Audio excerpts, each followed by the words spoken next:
What's up mga bros? Ako nga pala si Bros. Welcome to Multimedia in less than 2 minutes. Episode 3. Bago natin simulan ang third principle, let's have a recap by answering the previous quiz. Kung ang sagot mo ay letter B, visual cues, you're right! Ayon sa signaling principle, ginagamit sa pag-guide ng atensyon ng viewers ang visual cues para mas madaling makita kung ano yung importanteng parts sa content. Now, for the third principle, introducing redundancy principle.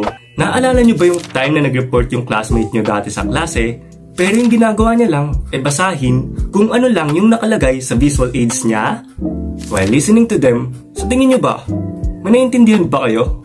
Kung wala, yun ang dapat nating maiwasan under the redundancy principle. Ayon sa principle na ito, hindi dapat natin ulit-ulitin ang parehong info gamit ang text, graphics, at narration ng sabay-sabay.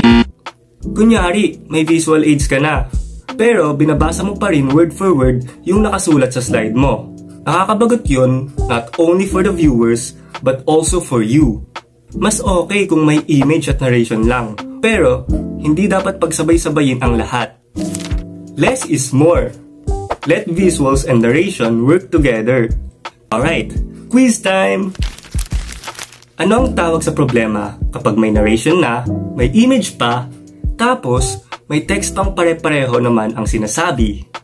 A. Redundancy, B. Coherence, or C. Signaling? Comment your answer below. Stay tuned for the fourth principle to know the right answer.